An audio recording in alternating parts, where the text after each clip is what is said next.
사실은 이 저산소증이 이 종양 미세 환경의 시작점일 수 있어요.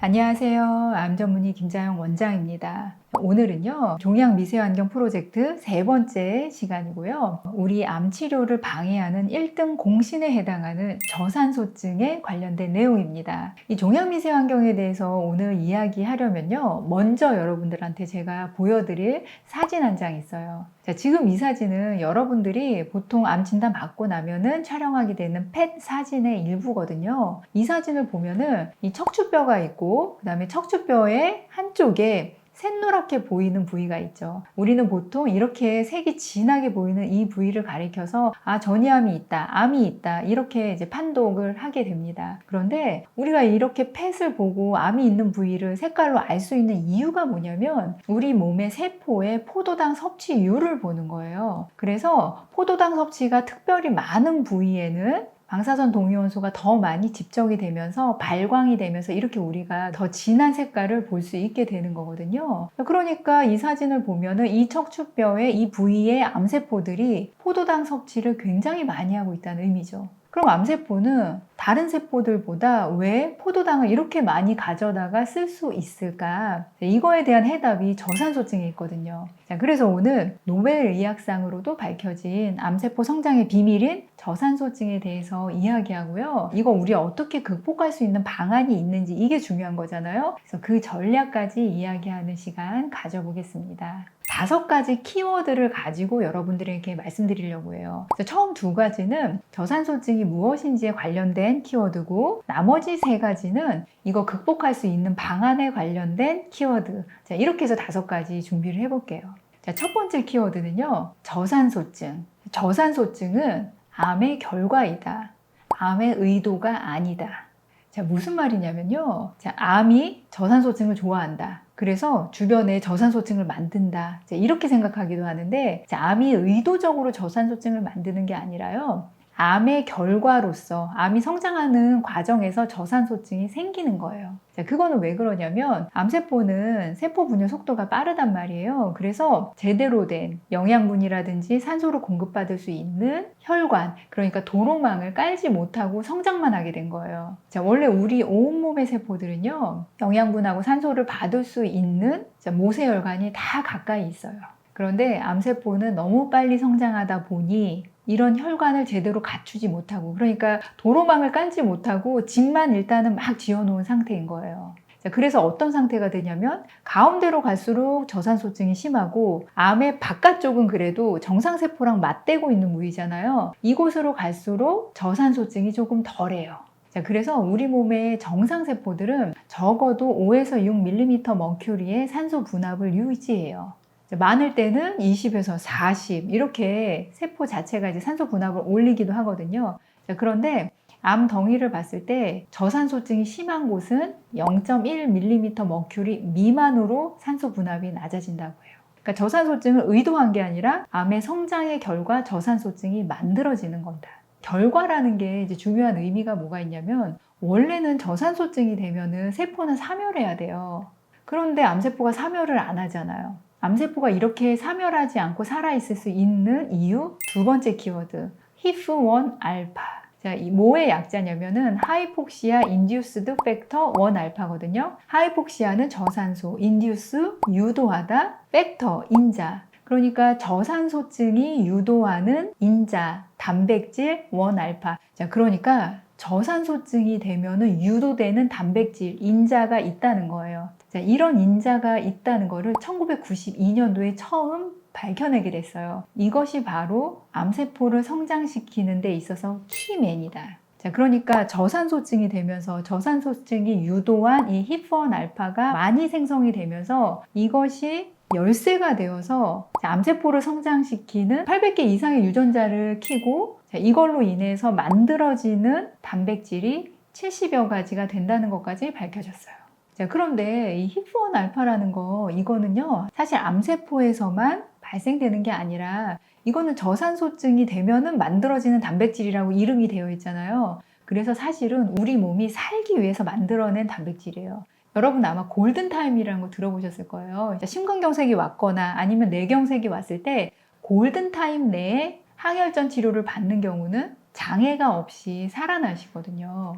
뇌경색, 심근경색, 혈관이 막혔는데 왜 골든타임 그 시간을 벌어주냐. 이 저산소증일 때 만들어지는 이 히프1 알파라는 단백질이 우리 몸의 비상사태 때 세포 생존을 할 수 있게 하는 비상전력 같은 일을 하는 거예요. 그러니까 사실은 우리가 살기 위해서 굉장히 중요한 인자인데 암세포는 이것을 끊임없이 발생시키면서 계속해서 암세포 성장을 유지해 나가는데 이용하고 있는 거예요. 그래서 암세포가 이 히프1 알파라는 저산소증 유도 단백질을 만들어서 어떤 일을 하냐. 자, 첫 번째, 포도당 섭취를 증가시켜라. 자, 그래서 아까 그 펫 사진에서 보면은 암세포에만 포도당 섭취가 그렇게 증가하는 거예요. 자, 두 번째, 비정형 혈관을 만들어서 전이해라. 자, 세 번째, 면역세포들을 무력화시키고 탈진시켜라. 자, 네 번째, 암 줄기세포화를 가속해라. 자, 다섯 번째, 자, 지금 항암제나 혹시 방사선 치료가 들어오고 있다면 자, 이것을 극복할 수 있는 유전자 변이를 빨리 만들어라. 자, 이런 신호를 히프1 알파가 시작해주는 키맨이 되는 거예요. 자, 그래서 이 히프1 알파의 생성을 막는 거, 그게 사실은 저산소증을 해결하기 위한 중요한 방법이 됩니다. 자, 그러면 이 저산소증에 관련된 중요한 키워드 제가 2가지 이야기했어요. 자, 이제 앞으로 3가지는 그러면 이거를 어떻게 우리가 극복할 수 있느냐, 이 방법에 관련된 키워드거든요. 자, 그러면 3번째 키워드, 산소치료. 자, 여러분들이요, 산소치료가 어떻게 암치료하는데 도움이 되는지 그 원리를 알려면요, 사실은 먼저 항암치료나 방사선 치료가 암세포를 사멸시키는 원리 먼저 아셔야 돼요. 자, 무슨 말이냐면 우리가 보통 항암 치료나 방사선 치료를 하는 경우는 수술로 암을 제거하지 못할 때 그때 항암 치료를 하잖아요. 만약에 3cm 정도의 암이 있어요. 항암 치료를 해요. 그러면은 이 항암제는 가장 바깥쪽에 있는 암세포 먼저 사멸시키는 거예요. 왜냐면 그 정도까지가 약물이 도달할 수 있는 범위예요. 그러니까 약물이 도달할 수 있는 범위라는 거는 암세포가 정상세포랑 맞대고 있는 그나마 혈관이 있는 부위, 그나마 산소가 조금이라도 있는 부위, 그 부위에 항암제가 도달하는 거고, 암의 바깥 부분, 그러니까 양파 껍질 같이 그걸 먼저 하나씩 벗겨가는 과정이 여러분들이 항암 치료를 하는 과정이에요. 그러니까 방사선 치료도 마찬가지예요. 방사선 치료를 했을 때 전부 다 건드리는 게 아니라 가장 바깥쪽부터 무너뜨리는 거예요. 그리고 그렇게 되는 이유 자체가 그 가장 바깥쪽이 산소가 있는 부위여서 그런 거예요. 그 안쪽에 산소가 없는 부위는 항암제나 방사선 치료가 도달을 못한다고 보셔야 돼요. 자, 그런데 자, 내부에서 항암제가 도달하지 못한 암세포들도 지금 성장하고 있을 거 아니에요. 자, 이 성장 속도보다 바깥에서 무너지는 암세포가 더 빠르면 여러분들이 3개월 후에 CT를 찍었을 때 암의 사이즈가 줄어 있는 거예요. 이 속도가 비슷하면 사진을 찍어도 사이즈의 변화가 없는 거고요. 바깥에서 무너뜨리고 있는 항암제보다 안쪽에서 자라나고 있는 암세포의 속도가 더 빨라지는 그 순간이 여러분들이 CT 찍었을 때 암의 사이즈가 커진 순간이에요. 자, 그러니까 항암제든 방사선 치료든 너무 중요한 게 뭐냐면 암의 바깥 부위를 무너뜨릴 때 얼마나 빨리 무너뜨릴 수 있느냐인데, 이 무너뜨리는 이 두께가 사실은 산소가 도달하는 범위, 혈관이 있는 부위라고 생각하시면 돼요. 그래서 산소화가 중요한 거예요. 자, 그래서 우리가 만약에 여러분들이 고압산소 치료를 한다고 해서요, 암 전체를 다 산소화시킬 수 있는 게 아니에요. 고압산소 한 번으로 그렇게 되지 않아요. 고압산소 자체도 만약 산소 치료를 했을 때 바깥 부위부터 산소화를 자꾸 조금씩 더 많이 만들어주는 거예요. 그래서 항암제나 방사선이 도달해서 무너뜨릴 수 있는 바깥쪽 암세포의 범위를 넓혀주려는 게 산소 치료의 목표예요. 그러니까 이 고압산소 치료, 산소 치료는 누구한테 도움이 되는 거냐면 사실은 수술을 못하고 지속적으로 항암 치료를 하게 되는 분들에게 중요한 치료인 것 같아요. 보통 4기암 환자분들이죠. 지속적으로 항암을 하시는 분들, 그리고 항암제가 보통 6개월에서 9개월 듣고 내성이 생기는 이런 패턴을 갖게 되는 환자분들이겠죠. 그 다음에 항암제가 잘 안 듣는 분들, 수술이 보통 불가한 분들, 그러니까 그분들이 누구냐면 췌장암 환자라든지 담관암 환자분들이세요. 췌장암 환자분들 같은 경우도 항암을 1년 이상 했는데 사이즈 변화가 항상 거의 없어요. 그러니까 항암제가 정말 양파 껍질만큼 조금씩 무너뜨리고, 그리고 암세포도 췌장암 안에 갇혀서 아주 천천히 조금씩 자라나고 있다는 의미거든요. 이런 경우도 이 바깥쪽, 췌장 바깥쪽에 쌓여져 있는 철벽 같은 이 방어막을 산소화시키는 게 바로 산소치료예요. 자, 그 다음에 누구에게 중요하냐면 면역관문 억제제 치료를 받는 4기암 환자분들이세요. 이 면역관문 억제제는 T세포가 일하게 하는 거예요. 그런데 아까 제가 두 번째 키워드 HIF-1 알파 얘기할 때 HIF-1 알파가 켜지면, 스위치가 켜지면 면역세포를 무력화시킨다고 했잖아요. 그래서 저산소증이 심하면은 이 면역관문 억제제로 인해서 T세포가 가서 직접적으로 일을 하는 거를 무력화시켜요. 그래서 이제 4기암 환자분들의 완치를 바라볼 수 있는 방법 중에 하나가 이제 면역관문 억제제가 정말 잘 들어서 완전간회로 가시는 그거를 사실은 꿈꾸는 건데, 이 면역관문 억제제 치료를 할 때 한번 고려해 봐야 되는 치료가 산소 치료인 것 같아요. 자, 그 다음에 뇌종양 환자분들, 특히 이제 교모세포종 환자분들 같은 경우 산소 치료가 도움이 되는 걸로 데이터들 나오고 있거든요. 그래서 이분들 같은 경우 방사선 치료 종료하고 귀 쪽 가까운 데에 방사선 치료를 하지 않았다면, 그 다음에 이제 수술 부위가 내이도나 외이도 쪽하고 관련이 없는 부위를 하셨다라고 하면은 이제 고압산소를 고려해 볼 만하세요. 자, 그 다음 우리 치료 전략으로 이제 네 번째 키워드 메트포민. 이 메트포민 당뇨약을 사실 이제 4기암 환자분들 중에 대사치료로 하고 계시는 분들도 꽤 이제 많이 있는데, 이 메트포민이 그러면은 저산소증 이거랑 무슨 상관이 있는가? 자, 우리 저산소증의 키워드 중에 너무 중요한 거 아까 HIF-1 알파라는 단백질이라고 그랬잖아요. 저산소증 아니어도 만들어지는 루트가 또 있어요. 그게 뭐냐면 mTOR라는 단백질이 있는데, 이 mTOR라는 단백질이 많아지면 HIF-1 알파1의 스위치를 또 켜줘요. 저산소증 아니어도 mTOR도 이 HIF-1 알파를 스위치를 켜줄 수가 있는 거예요. 자, 그런데 이 메트포민이 mTOR라는 단백질을 억제하는 기능을 가지고 있어요. 자, 그래서 이 메트포민 복용으로 인해서 이 HIF-1 알파라는 암세포 성장 시그널을 억제할 수 있는 방식을 하나 더 추가할 수 있는 거죠. 우리가 이제 저산소증의 문제는 이제 HIF-1 알파인데, 이 HIF-1 알파를 억제시키는 방법은 산소량을 많게 하든지 아니면 이 mTOR 단백질의 양을 줄여주든지. 제가 이제 항염증 때 스타틴, 고지혈약 이야기했잖아요. 이 스타틴 고지혈약하고 메트포민은 이 대사치료에서 굉장히 중요하게 다루어지는 약이에요. 다섯 번째 키워드, 비타민 C.